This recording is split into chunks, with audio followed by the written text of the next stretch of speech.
I officially have a start date for T. This is my voice, 1 month on T. And I am 2 months on T. And this is my voice, 3 months on T. And I am 4 months on T. And I am 6 months on T.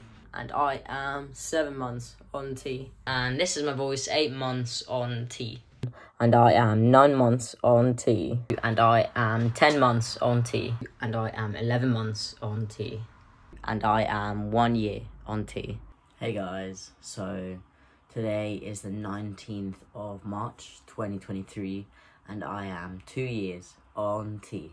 So first and foremost, I just want to start by saying that nothing too explicit is going to be in this video because I want this to be as educational and as accessible as possible. So if you have any questions that I haven't covered in this video, feel free to message me on my social media or just leave them below. In this video, I'm going to be focusing more on the changes I've had in the last year.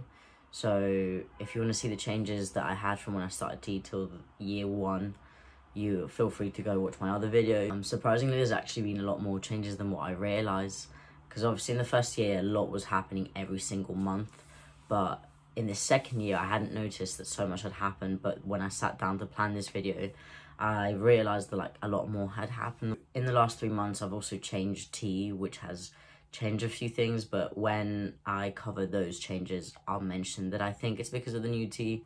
So I'm now on Testosterone, 1.5 pumps, which is around 30 milligrams of testosterone.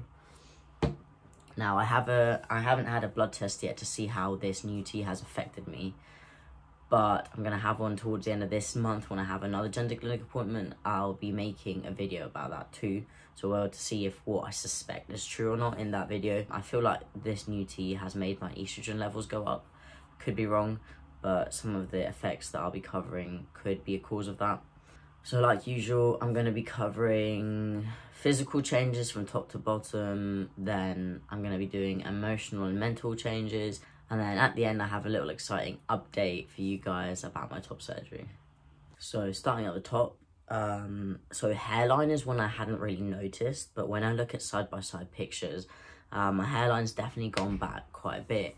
I think it's been so gradual that I just didn't really notice. The next one would be acne. So acne, there's been so many ups and downs in the last year, but a year ago when I did the last update, I was struggling a lot with acne and keeping it under control. I had a lot of ups and downs with it, like kind of being a bit too much at different points. So I had quite a lot on my back and I had quite a lot on my shoulders.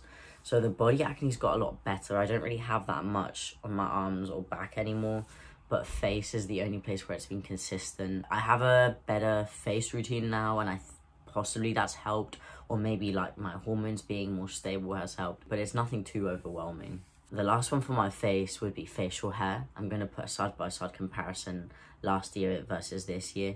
This is something I hadn't really noticed until I looked side-by-side, but it's definitely, because I thought I had so much hair last year. There's a lot more volume of facial hair coming in, and it's a lot more regular, a lot less patchy. When I shave, it definitely comes in quicker now as well. I haven't really noticed much difference when it comes to body shape, but I have been going to the gym 5 days a week. A lot of my body shape change is probably due to the gym rather than testosterone, but there's definitely been a bit more fat redistribution in the last year as well. If you want to see the physical change a bit more, feel free to follow my social media. I put updates on there all the time. I've definitely noticed that my chest also got a tiny bit smaller again. This could also be due to the gym, could be due to testosterone, I'm not too sure. I know that working out your chest muscles when you go to the gym does help with that, which is why I focus a lot on my chest when I work out. Another one is body hair. In the last update, I talked a lot about body hair, and there was a different moments where it felt a bit overwhelming. I think that's either it's leveled out a lot more, or maybe I've just got more used to it, but it doesn't feel as overwhelming anymore. I feel like I'm managing it a lot more, and it doesn't feel like it's everywhere. It's still definitely significantly more than pre-T. It feels a lot more manageable now. This is a change that could be due to the change of my testosterone and possibly my estrogen levels going up, but I have been spotting a bit more in the last few months. So with me, the bleeding, it kind of went away really quick when I started T, so I think 3 to 6 months in, I stopped bleeding, and I hadn't since. And then a few months ago, it's nothing compared to what it was before T, but there was something there, and it's kind of been quite constant. This could either be because it's been a while and my body just needs to get it out, or it could just be my estrogen levels going up. But once I've had that blood test, I'll let you guys know. So that's physical done. Now on to mental and emotional changes. Some of the biggest things I noticed in the last year, my mood felt a lot more regular, a lot more stable. However, in the last 3 to 6 months, because my levels were changed, I noticed a really big drop in my testosterone. This can cause mental health to kind of get a bit worse for a bit. So low testosterone can make you feel kind of tired, kind of drained, kind of not that good about yourself. And I definitely noticed this a lot when my levels were really low. I think they're now leveling out a bit more because I'm starting to feel a bit more myself, a bit better. But there was definitely a few months ago, where I had really strong lows. My lows were really hard to manage, but it kind of helped that I had an awareness that it was due to my hormones dropping so low. There's definitely been a few struggles in the last year of not feeling great mentally, but overall, I've still felt really, really happy, really good, really stable, and the most of the year has been very stable, has been very positive. I think all of last year I was just on this massive high that I'd finally started testosterone, whereas things have just leveled out a bit more now. I'm naturally a very happy person, which probably affects my mood overall, even when I go through struggles. I'm still on a massive high from starting T, but I'm a bit more used to it. It's become more normal I feel it all feels a bit more normal now. I've definitely noticed that the lows I just talked about that I had, although they feel very intense, I feel like I managed them better. I feel like overall, because my well-being is better, I'm more able to manage my lows and handle them in a healthier way. Like, I definitely found my coping mechanisms to be a little bit healthier than they had been in the past.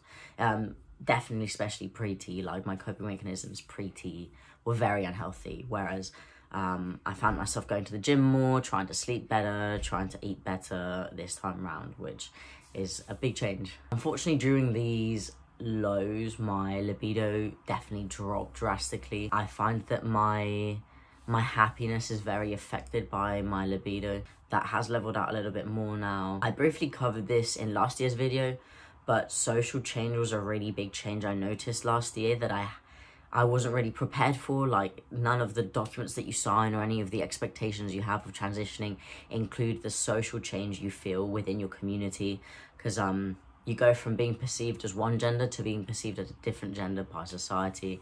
And I never really understood how that would change how I'm treated. Going from having a female community that sees me as a female and treats me as a female, even after I came out, that was still how I was treated and how I was perceived. And then as I started to pass more while I was transitioning, I started to be treated as a male, seen as a male by society, and things just changed.